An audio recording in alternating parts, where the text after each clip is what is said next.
Alright, so for part 2, we're going to add Seafoam to the Weed Whacker. The service kit didn't quite do the job, so hopefully Seafoam will. We'll see how it goes. I don't want to take the carburetor off and clean it out if I can.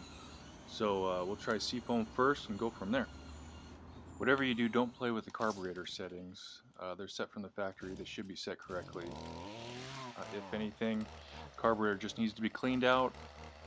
Either with Seafoam or a similar product, or manually by taking the carburetor off and cleaning everything out. So leave the carburetor settings as they are.